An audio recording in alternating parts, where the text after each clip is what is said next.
I stir from my sleep as the morning sunlight begins peeking through the glass back door. It's quiet. The only sign of life is the light breathing of the girl holding me close. She's wrapped her arms around one of mine, gently nibbling my shoulder in her sleep. She's warm. I start drifting back to sleep, lulled in by Olivia's soft breathing. My thoughts adrift between sleep and awake. They're puzzle pieces that slowly come together into a single unified phrase that wholly captures what I'm feeling. I love her. I feel a horrible disturbance approaching. Inky! Liv! Wake up! The cursed beast plants both of its feet onto my chest, shaking me by the collar. Olivia responds by swatting him clean off of me with her tail. He's fine. Olivia sets herself up, wiping the sleep from her eyes. Morning, Inko. Saturday morning. A check on my phone says it's 7:30. 4 hours too early. Barely. I sit up, narrowly missing Vinny's second landing zone. He's got the cable remote. The TV flickers to life, and Vinny starts flicking through the channels at a speed only he can comprehend. Morning, Inko. Damien enters from the hallway. Sorry about the wake-up call. It's Vinny's favorite season. Winter? Hockey. Vinny cheers loudly, and I look to the screen as I see a player being brutally slammed into the protective glass of the ice rink. So should we move? Nah, too comfy. Yeah. I'm hungry. Go make breakfast. What do you want? A big plate of eggs and bacon. I think I'd burn the kitchen down first. There's plenty of cereal out there if you want some. Olivia drones dramatically. Fine. Gently untangling myself from Olivia's grasp, I shoot Damien a thumbs up as I make my way to the kitchen. A quick search through the cupboards and the fridge nets me the necessary components, and I manage to avoid destroying the kitchen as I pour cereal and milk into 2 plastic bowls. As I give each bowl a spoon, a vibration emanates from my pocket. I whip out my phone and check what it's for. It looks like a 3-hour analysis of the 3rd place speedrunning world record for Wii Golf. The thumbnail displays the record holder's face with an arrow pointing to it and text proudly advertising the Ponut Slurp Strat.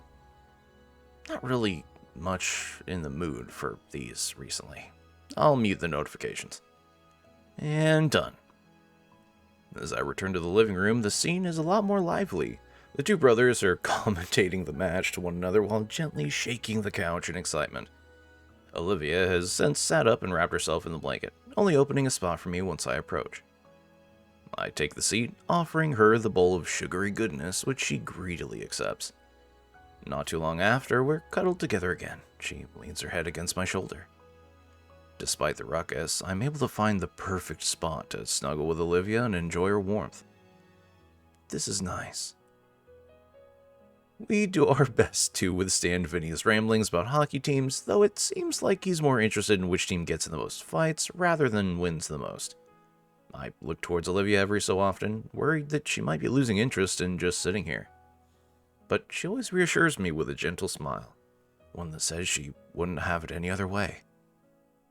Sharing in her contentment, we continue to snuggle on the couch together, occasionally cheering with the brothers as they celebrate the successes of their hockey team. Damien and Vinny start shouting in victory as the home team gets the final score. What a slap shot! Heard the excitement in the room? Watching hockey again? Sophia settles herself onto the recliner, opening up her laptop. Oh, the school's weekly newsletter just came in. Turn down the volume, Damien. Sure thing. Alright, first it says there's a basketball game this Friday against the Tail Spikes. In preparation for finals, tutoring will be open after school for everyone that needs it. Damien? I got it covered, Mom. Liz is helping me out. Hope so. Senioritis won't be tolerated here. Oh, this is interesting. To all our students, you are invited to St. Hammond's High School's 201M 2023 BC Winter Formal. winter formal? Damien yawns and stretches his arms behind his back. Yeah, some event for seniors they got every year. Basically a dance, but more fancy. It's like the biggest event of the year. You know, next to graduation or prom or whatever. I don't think any of my previous schools ever did something like this. Just regular dances. Immerse yourself in the serene beauty of the wintry night sky with music, food, entertainment, and much more. We will also be hosting a special memorial for one of St. Hammond's finest teachers who has recently passed, Mr. Trent Yadikin. Shoot. That's going to be tough to see. The event will take place at the Val Caldera Convention Center on Friday, December 15th from 7 p.m. to 10 p.m. Tickets for the winter formal are on sale online or in Miss Brockling's class in room 211. $15 for one and $30 for couples. They can't even give you a deal of like $25. Come on. Please read our event dress code to know what will and will not be allowed for the formal. Have a great weekend. Go Feathertails.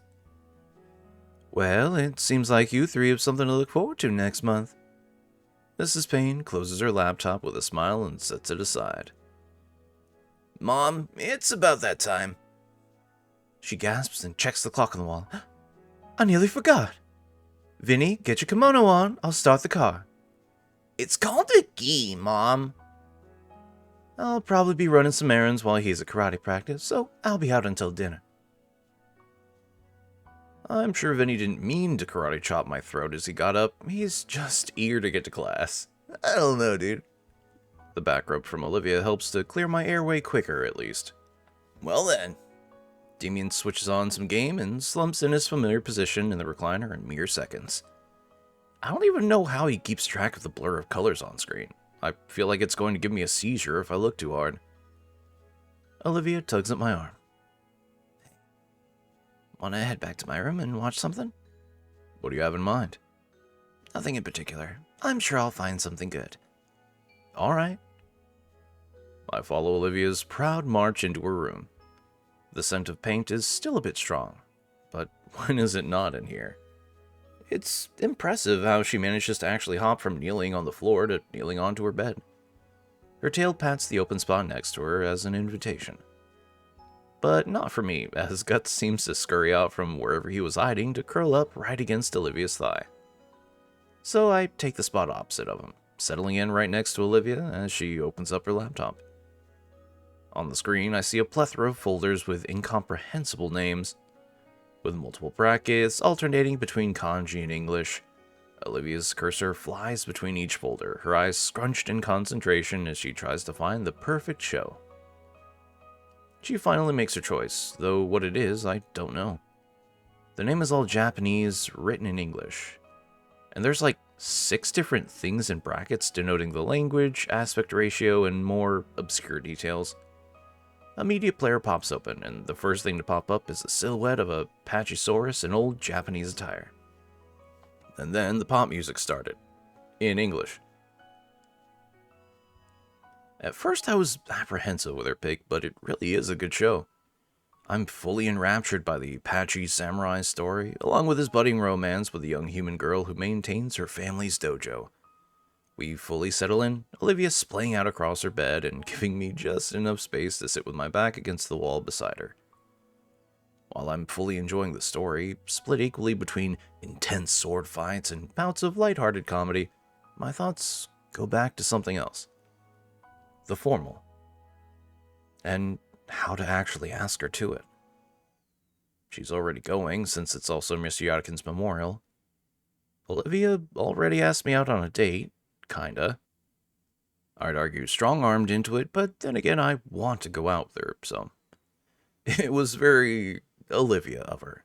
So what would be Inko's way of doing it?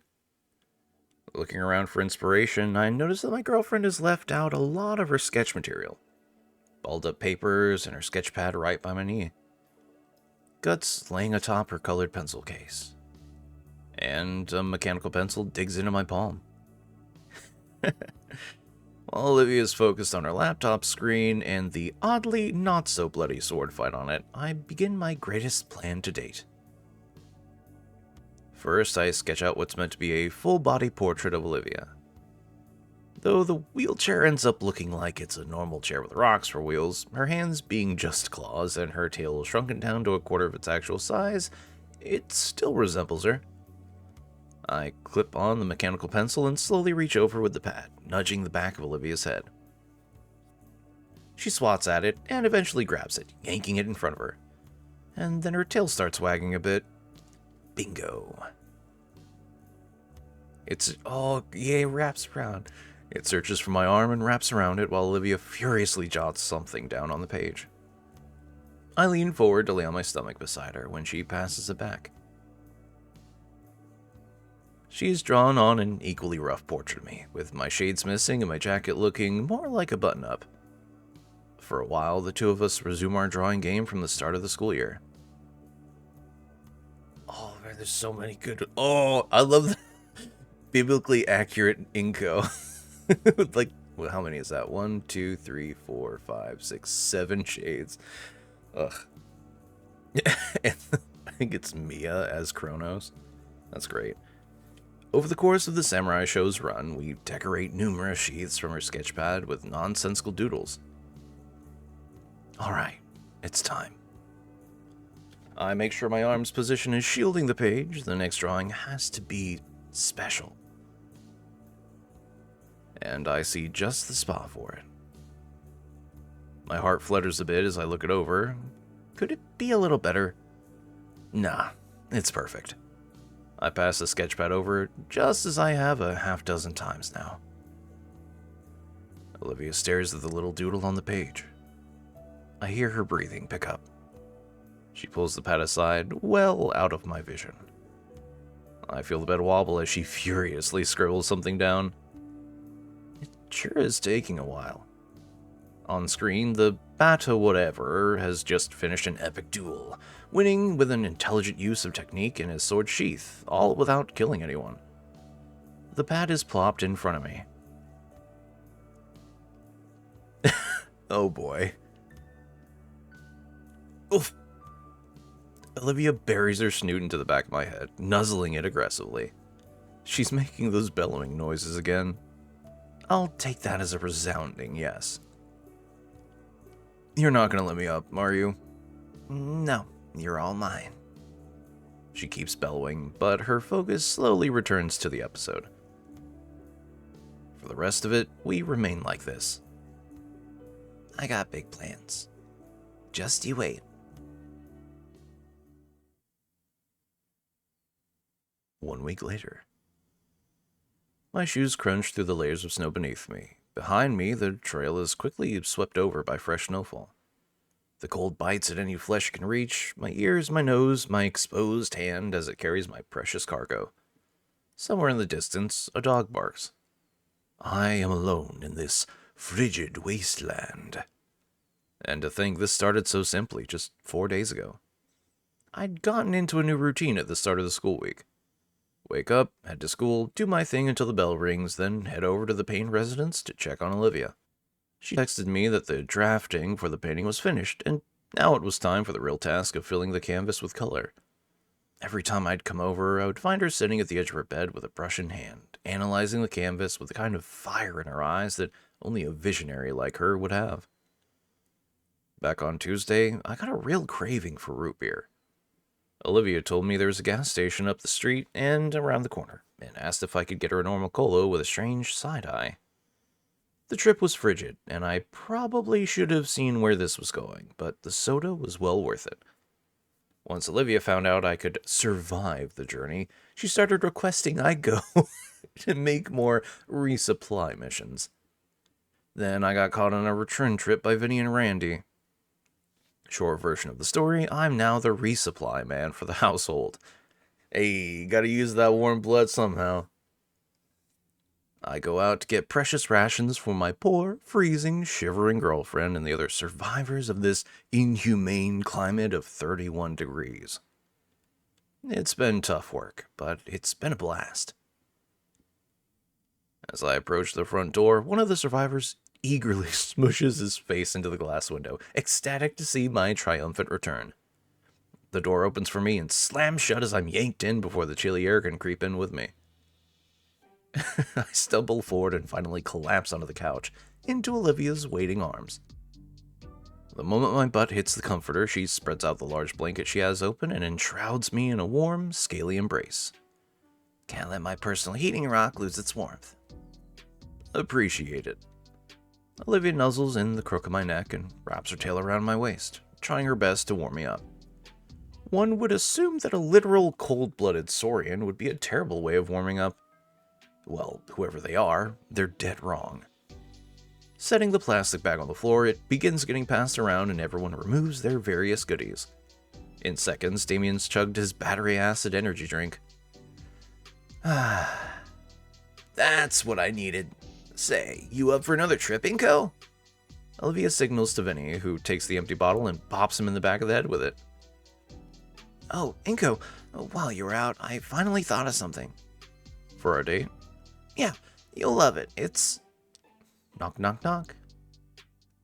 Olivia's breath catches. The two of us wait in anticipation as Randy gets the door. But we both know what it is already. Olivia, package for you. My head jostles to and fro, Olivia's excitement translating physically to her arms and quaking wildly around my collar. Settle down, settle down. Randy hefts the box containing her new wheelchair parts into the living room and sets it in front of the TV. Want me to set it up for you? Actually... Olivia lifts herself off the couch and starts pushing against the box, sliding it towards her room. Inko and I can do it. All right. Olivia waves me over to join her as she pops the door open and pushes the heavy-looking box into her room. Come on, come on. What are you waiting for? Let's get to it. We sit on the edge of the bed with the box before us. Olivia takes a deep breath and extends a single claw. And in a single motion, slices the tape open, letting the box flaps loose. She starts picking the individual parts out and laying them around. While she does so, I pick out the instructions. Really? What? Come on, give me that. She takes the instructions and rips them into bits. Won't need that. I've had to fix my own chair since I was a kid. Why you? I break it, I fix it. Simple as. And I broke it a lot when I was younger. I love the simple as, dude. Okay, curiosity piqued. How? Olivia turns with the biggest grin on her face. Ramp jumps. She doesn't elaborate, instead waddling over to her desk to retrieve a small hex key set. For the next 15 minutes, we begin to assemble the wheelchair. As it turns out, building this thing isn't as complex as I thought it'd be. Most of it is really just as simple as connecting tab A into slot B.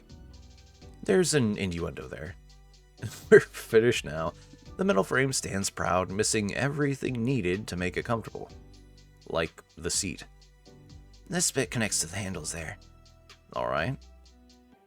So, were you about to tell me about an idea that I'd love for a date? So, you were about to tell me about an idea that I'd love for a date? Oh, yeah. Have you ever been to Hibachi Grill? I've heard of them. They're great. You gotta try it. They sit you down at a table, right? And in the middle of the table is a big flat top grill. Then the chef... Hand me that piece right there. Thanks. Then the chef comes in with this cart full of the stuff that you ordered. Once the grill gets hot, they start cooking the food right in front of you.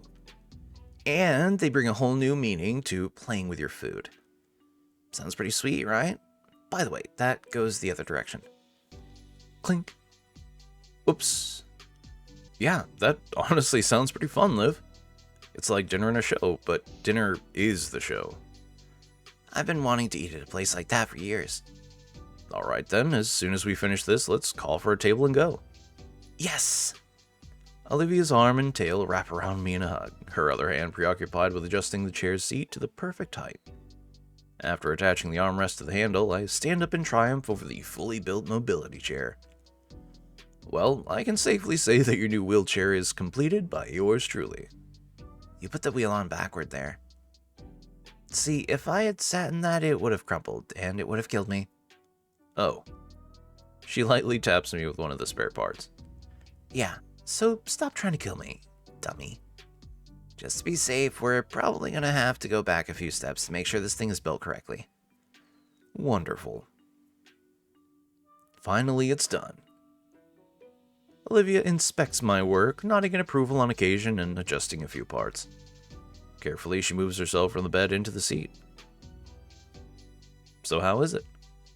Darn it, my legs still don't work. Yeah, you did great. Feels just like the old one. Great job, Inky. Phew. Don't sigh yet, the night's just getting started. Her tail slithers around my wrist, inviting me to take the wheel. You ready? Yeah, it'll be cold. I'll be fine. I got a personal furnace with me. Moon silver irises turn to me half-lidded, letting me know what my real role in Olivia's life is now. Furnace, not something sweeter like heated blanket or comforter. Yeah, no, I say that and then my aunt and uncle will be giving me the talk all over again. Before we knew it, we're admiring passing buildings as our railcar races towards the city. One thing we noticed were the Christmas lights tangled around inside the metro, which gave it a much cozier vibe. As we near the concrete jungle, even the streetlights and buildings grow infested with the holiday cheer. I can only imagine what this place will look like in the coming days. Definitely coming back later with Olivia, along with my camera. After a bit of walking and sightseeing, we arrive in the city's Japanese district, Little Troodon. As eager as I am to look around and immerse myself in the buildings, Olivia's appetite for hibachi outranks it. We can always check it out after, anyways. Heading inside, there's a distinct scent in the air that enters my nose. I can't pinpoint what it exactly smells like, but the word aromatic comes to mind. Konnichiwa. Welcome. A table for two, I presume? Yes, I called earlier for a reservation. The waitress takes a moment to look at the table placed in front of her. Ah yes, table for Mr. Nito and guest. Follow me? She grabs us a menu and leads us to the main building area. As we're guided through the restaurant, I take in the interior design, seeing various set pieces, decor, and portraits of famous actors posing with who I assume is the owner of the restaurant. Entering into the main dining area, the sound of lively conversation floods my ears, as does the savory fragrance of the food being cooked for the other patrons. Just as Olivia said, each table had a grill in the center, where a chef was chopping, dicing, and slicing. I can feel my mouth filling up with drool with each passing moment. Finally, we reach our table, where another party occupies the other remaining seats. Enjoy! So, how would you... My hand waves over Olivia around her chair's handlebars. Olivia seems to understand what I'm about to entail, because without a word, she effortlessly hoists herself out of her wheelchair and onto the dining chair. I fold the wheelchair, place it by a nearby wall, and seat myself next to her. Nice. So, how you feeling so far, Liv? Olivia smiles, letting her cold fingers splay out near the grill before us. Her tail curls up over the counter and joins them. I join her for a few seconds, warming my knuckles. I already like this place. It's like a combo of a show, dinner, and a sauna. I reach for the menu that sits between us. Let's see. You already know what you want to get? Sushi. They got the good stuff here. She points to something on the menu I don't have hope of ever pronouncing correctly. Nevertheless, it looks appetizing. What about you?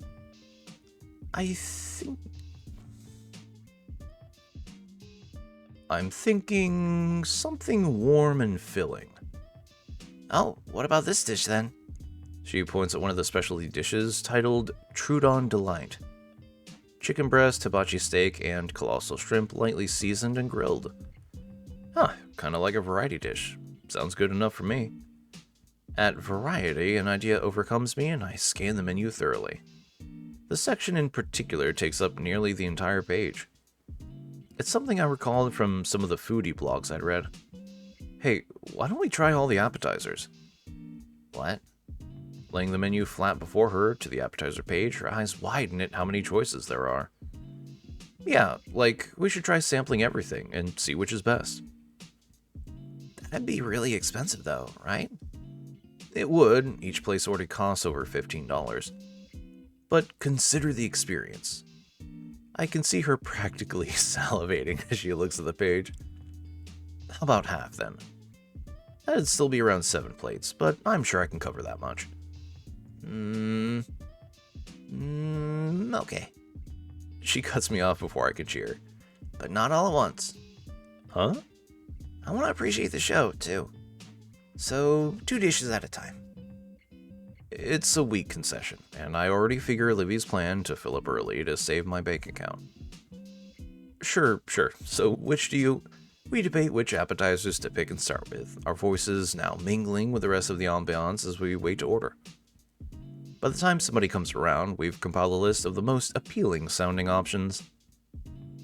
Eventually, a chef approaches our table with a large fork and blade in hand, scraping the two against each other in a theatrical manner before greeting us and heating up the stove. He uses a nearby container of oil to cover the cooking surface in the shape of a smiley face before setting the assortment on fire and spreading it across the stove with a blade. A second staff member drops off a cart filled with uncooked meats and veggies that will soon become our dinner.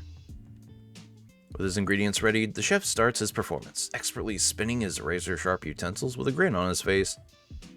Vegetables diced and stacked into explosive minifigures. Meat sizzled, flipped, and thrown through the air. Fish and shrimp sliced and juggled around the chef without even looking. Even as we were served up our starting orders, we were entirely too focused on the master chef. Olivia is completely enthralled by the performance. Not that she's the only one. The dexterity and skill the chef has with our food isn't like anything I've seen at any high-class restaurant my parents dragged me to before. After a minute or two of watching the chef's culinary showmanship, the couple beside us receive their order. He eases over a step to now stand before Olivia and I, his eyes carefully scanning a tiny scrap of paper before nodding. Konbawa, my hungry-looking friends. Oh, I'm definitely hungry-looking, but Olivia... Looking at her, Olivia's eyes are the size of her plate, her lips are trembling over her smile, and her chopsticks creak within her fingers. Her first time here, I presume. Mine too. Hi, new friends to our lovely city. Allow me to give you a proper vocal their welcome. Before I can tell him we aren't tourists, the cook sets down a pre-peeled onion on the grill. With his sharpened spatula and tongs, the onion is cut expertly, and then its rings separated and stacked into a neat cone. When he then raises a finger with a smile, I can't help but lean forward. He holds up a bottle of clear liquid and squirts it into the cup. I reel back at the sudden heat erupting from the onion cano, fingers tapping just above my eyes. Shit, my eyebrows! You're fine, Inko. Relax. Confirming the few bits of hair still in my head, the chef laughs and slides the onion creation around. Warm enough of a welcome. Quite. He laughs as the onions are added onto our first appetizer plate, a sampler of various garnished fish and meats. Olivia is quick to take a sizzling piece of steak and chomp on it, chewing on it even as her eyes water from the heat of it. The chef notices and uses his spatula to slide Olivia's glass of water closer to her, which she uses to quickly cool her tongue. I am happy to see you eager to enjoy my cooking, but a good meal is best savored slowly. My hands rub Olivia's back in comfort, but she still smiles and reaches for another cut of steak. Totally worth it. One by one, more of our appetizers are given to us. While I would normally go into detail about each one's unique flavors and how it affects my palate, only one thing really comes to mind. It's frickin' delicious. Olivia seems to have the same sentiment, currently scarfing down the rest of her salmon rolls. Any couples here tonight? For a moment, I glance at the girl beside me, enjoying her own little moment as she chows down on her food. We are. Well, it's the holiday season, which means... The chef hovers his prongs over our heads, with something green placed on its end. It's mistletoe. A kiss between the gentleman and the Wani girl, yes? Tender. A lingering pleasantness fills my heart as the chef tosses the mistletoe on a steak, revealing its true identity as garnish. Hey, what does Wani mean? It means a gator. Oh, I guess I do look like a gator. Yeah, I'm always thinking of you as the green gator girl. Really? What, as opposed to the green baryonyx girl? Do you see Damien and refer to him as the red Dilophosaurus guy, too? Hey, I'm Inko. Wow, I just heard a noise. I craned my head towards the direction of the pink Dilopilobillatosaurus and the blue Aphylodonosaurus. Whoa, that's the mouthful. Delapilobilata... Delapilotabilosaurus? Delapilobilata... The Delapilobila... I can't say it. I get it. Good. Everyone I met is a Triceratops. In fact, I met two. Shut up. I use my chopsticks to fling an onion over to her. She definitely chomps it out of the air. Okay, who ordered the scallions? Oh, that's us. With one last bite of shrimp, we've finished our meal. The chef spins his utensils and gives us a bow, bidding us a wonderful evening. I managed to slip him a generous tip as thanks for his hospitality. As the waitress hands me the bill, she asks if we'd like some complimentary ice cream, which Olivia happily accepts. Some dessert sounds good right now, so why not? It's not long until we're cutting open sweet, flaky shells of fried cake batter to get to the cool and tasty ice cream cores of our free deep-fried ice cream. Cold be damned. I need something sweet to cap that off. Actually, hey, will you be alright for a while? I got an idea. Alright. Trust me, I'll be right back. There's a general store right across. Excellent. I cross, hopeful that they have what I have in mind. I'm back. Your ice cream is starting to melt, so I was considering eating it. Rude, after I went out and got these just for you. I hand her the plastic bag. Pocket warmers. How considerate of you, Inky. She stuffs them in the pocket of her hoodie, cracking them to start the heating. I grab her wheelchair and unfold it next to her, offering a hand to help her into it. There's still a whole city out there. Want to go see it? She takes my hand, interlocking her fingers between my own. Absolutely. Back outside, I finish the last of my dessert and let out a sigh of satisfaction. That was delicious. Couldn't agree more, though I'm not sure how fond I am of having the smell of hibachi on my clothes. Better than that cologne you always use. You notice that? Her head suddenly turns my way, focusing instead on the open-air market in the distance. Well, we're in Little Troodon. The weather makes foot traffic non-existent. The town is ours. Where do you want to go first? She looks positively giddy, looking around the stores, looking for the best place to start. That way. I got a good feeling about it. With Olivia as my guide, we make our way towards the shopping center. As if the main part of the city's holiday lighting wasn't captivating already, Little Troodon is just as whimsical. Fairy lights wrap around the street lamps while paper lanterns hang along the streets, illuminating our path in a reddish hue. Holiday cheer and cultural tradition meshed perfectly together. We're here. Here, looking to be some kind of Arabian bazaar from a movie, except built into a building. There's walls and even a ceiling, though the ceiling is plastic and semi-transparent. But the walls are all cut into, with cheap canopies jutting from the tops of openings, and so many colorful knickknacks hanging from them and over tables equally filled to bursting with a plethora of items. Every other stall I see is a seller stationed right next to a cheap eater, waving and shouting at anyone who passes by. While the streets had looked devoid of people, the shopping center was packed to the brim. That's the one. The one? I just know it. Lead the way. As we get closer, I can't help but notice the variety of interesting items being sold. Cheap-looking toys that light up and make music, t-shirts with various decals and vulgar jokes, and jade jewelry that looks like it was handmade this morning.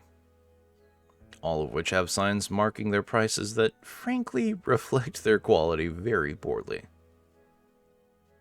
Further down the shopping center, we reach a section of the indoor market that looks almost like a convenience store. Shelves upon shelves of exotic produce are placed along every wall of the store. In the center are displays showcasing snacks and candies with ineligible signs and cutesy mascots. Hell yeah, dude. We love an Asian market. They're the best. It's full of all kinds of good stuff. The ceiling's now covered in greenery, more paper lanterns, and banners adorning more Japanese text. Olivia's eyes light up with glee upon seeing the wide array of oriental goodies. You know, let's make this our Christmas shopping. She nods and grins, and we start scanning each stall slowly. Immediately, I'm drawn to one that is exceptionally vibrant from all the toys on show. Some of the plastic figures are even making noises, though there's a certain rattiness to them. Still, I'm sure I can find something for Vinny. Recalling our first meeting, I look for any Power Rapper figure I can find on the table. Aha! Picking up a package figure, I wave Olivia over from her sugary treat hunting. Think Vinny will like this? She quirks an eyebrow briefly, and then gives me the flattest stare I've ever seen. No. Oh, why not? Inko, that's such a shitty bootleg. Like, it's not even named right. I look at the package of the small green figure. Powerful Raptorials. It's technically correct. Huh. Yeah, a lot of this stuff is cheap knockoffs. If you want the good stuff, you gotta look in the back. The back? She rolls her eyes but motions for me to follow. Olivia wheels herself past the table and deeper into the stall. And the first thing I notice is how there's even more boxes of toys along the wall. And opposite to that, a wall covered with lots of swords and knives and other pointy lethal things. Instead of looking at the toy wall, Olivia's eyes are glued to the weapon racks. Same, Olivia, same. I don't think Sophia would approve. Oh, yeah, no. It takes colossal effort on her part to turn herself around. Partially from how cramped the space is, but mainly how her eyes lingered on a particular sword on the shelf. Looking closer, it kind of looks like the one from a show we watched together. Neat. Maybe... Nah, Sophia definitely wouldn't approve. It doesn't take long for Olivia to pick out a pair of toys to give Damien's younger brother. Though, I don't think a wooden weaponry counts as toys. Our purchases were made, we moved on to the next person on our list and the next stall. We ventured through the halls deliberately, throwing ideas back and forth on ideas for the rest of the panes. I was astonished to find a jacket close in design to mine, but for a fraction of the price, and just the right size for Damien. And Olivia pointed out a neat little statue of an insect carved out of amber stone. She said it'd be perfect for Randy, so it's added to the pot. That left Sophia, and Olivia had brought us to a stall filled with textile materials. I hadn't known she was a seamstress, but Olivia explained that it's one of her favorite hobbies. Not knowing much on that matter, I let Olivia go and talk with the shopkeeper about what she was looking to buy, while I stayed close to the front. Near the cash register, I spot one of those tiny novelty prize dispensers. One in particular catches my eye. It looks like some variation of whack-a-mole, featuring little alligator heads. They're cute. She would love one of these. It just so happens I have 5 quarters. I turn the crank and get a spherical capsule in exchange. What you getting? Olivia, I got this for you. Oh. I place the little guy. I place the little toy in her hands. She brings it closer to examine. Look, you can bop it with a little hammer. Ine. Ine. Ow. I know just the place for it. This is going right in my little treasure hoard. The thought brings a smile to my face. Did you find what you were looking for? Yep. She pulls out a few colorful bottles from her chair's compartment. These babies will look great on the canvas. They had just the colors I needed, too. Whoa, how's it different from regular paint from the store? It just is. But it just is. Okay. I also got Auntie a roll of faux silk. She's always wanted to work with silk. An hour later, we've seen just about everything. Looks like it's just in time, too. All the friendlier stalls are starting to close down. I don't want to get caught in tight alleyways in the city after dark, so Olivia and I call it a night and start heading back to the metro station. We make one last turn to come to the entrance, and whoa. It's a large circular clearing, the widest space I've seen around here. Probably meant for performers and such. In the center is a huge Christmas tree with colorful strings of lights connecting it to the surrounding stalls. How did we miss this coming in? Whoa. We both have to crane our necks to see the star on top. It looks mosaic, each panel a different color to create a star within a wreath, the entirety of it aglow from a singular light source from within. The colored lights bounce off of us as we approach. They color Olivia's snout in reds, blues, purples, even some more vibrant greens. Even her breath, coming out as a vapor, is lit up like it's part of the Christmas tree. For a moment, we stare at the Christmas tree in silence. All I can hear is the subtle ambiance of our surroundings. It's serene. Was this a nice break? Yeah. But you know me, I'm itching to get back into it.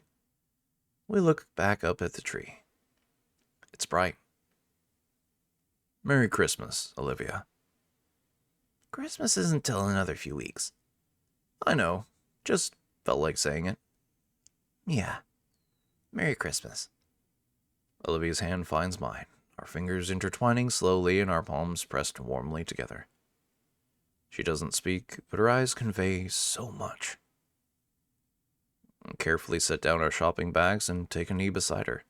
She leans over her chair's armrest, bringing her head close until she can rest her chin on my shoulder.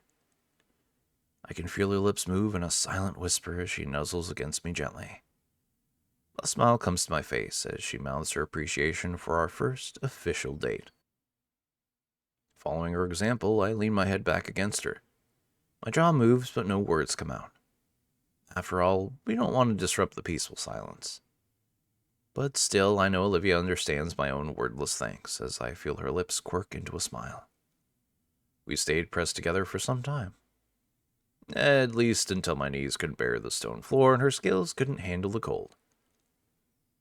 Allowing the comfortable silence to continue, I stand up and slowly take us back to the station.